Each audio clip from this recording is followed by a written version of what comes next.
எங்கே எந்த நாடு செழிப்பாக இருக்கிறதோ, எந்த நாட்டில் மாதம் மும்மாறி மழை பெய்கிறதோ, எந்த நாட்டில் மன்னன் நீதி தவறாமல் ஆட்சி செய்கிறானோ, எந்த நாட்டில் மக்கள் ஏனமாக மகிழ்ச்சியாக இருக்கிறார்களோ அந்த நாட்டில் மாண்டவர்கள் இருப்பார்கள்.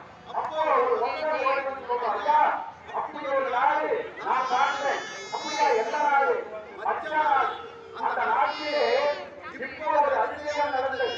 கீழ்கடன் என்பவனை ஒரு கந்தர்வன் அவன் தம்பிமார்கள் 103 பேரோட சேர்த்து 104 பேரையும் ஒரே ஆள் போட்டிருக்கிறான். அப்படியா?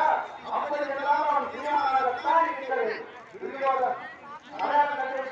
கண்டிப்பாக பாண்டவர்கள் இருக்க வேண்டும். இப்பொழுதே படையை எடுத்துக்கொண்டு புறப்படுது. பாண்டவர்களை கண்டுபிடிக்கிறேன்னு படையை எடுத்துக்கொண்டு புறப்பட்டான். அப்பொழுது சொல்லக்கூடிய மன்னன் ஓடோடி வந்தான். நீ போகணுமா?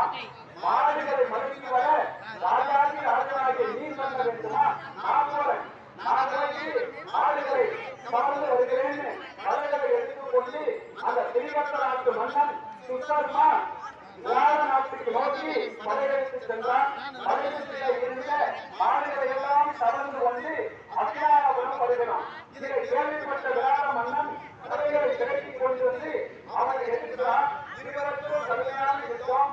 அந்த சுத்தர்மா விராட மன்னனை தோற்கடித்து அவனை பிடித்து ஏற்காட்டிலே கட்டி அத்தியானபுரத்தை நோக்கி செல்கிறான். இதை கேள்விப்பட்ட கர்மகர்களாக இருக்கிற கர்ம வீரனிடத்திலே சொல்லுவார், தம்பி வீரா, அந்த நாட்டுக்கு ஒரு அவமானம், நாம் அதை காக்க வேண்டும். ஓடு அவரோடு யுத்தம் செய்கிறார். உடனே வீரன் படைகளோடு சென்று அந்த திரிகட்டராயன் சுத்தர்மாவோடு கடுமையான யுத்தம் செய்து அவனை தோற்கடித்து விராட மன்னனை விடுதலை செய்து அந்த திரிகட்டராயனை சேர்ந்த கட்டியை எடுத்துட்டு வருவான்.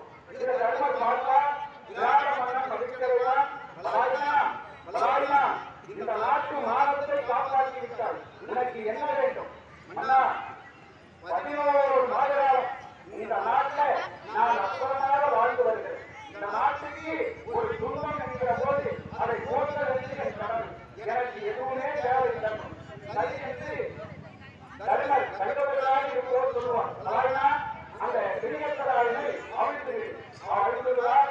அவன் இங்கிருந்து அத்தனாபுரிய போய் துரியோதனகிட்ட நடந்ததை சொல்லுவான். இப்போ விராட மன்னன் என்ன செய்வான்? எப்படியும் துரியோதனன் படைகளை எடுத்துக்கொண்டு வருவான். அப்படின்னு இவன் படைகளை எடுத்துக்கொண்டு நாட்டின் வடக்கு பக்கம் போய் சாப்பிட்டு இருக்கான். துரியோதனன் வருவான். அப்படியே துரியோதனன் படைகளை திரட்டி கொண்டான். வீட்டாச்சாரியா, துரோணாச்சாரியா, விருவாச்சாரியா, அஸ்வத்தாமா, கர்ணன் எல்லாரும் படைகளை எடுத்துக்கிட்டு இந்த விராட நாட்டின் விட்டு தென் திசைக்கு வந்தான். இப்ப மன்னன் எங்க இருக்கான்? வடக்கு திசையில் இருக்கான். அவன் வந்தது தென் திசை. தென் திசைக்கு வந்தவுடனே இப்பொழுது ஒற்றர்கள் போய் சொன்னாங்க, விராட மன்னனுடைய மகன் இளவரசன் உத்தர அரண்மனையில் இருக்கான். இதை கேள்விப்பட்ட பிறகும் அவன் சண்டைக்கு போகணும், எதிரியை தோற்கடிக்கணும் அப்படின்ற எண்ணமே இல்லாம என்ன செய்யலாம்? இருக்கிறான்.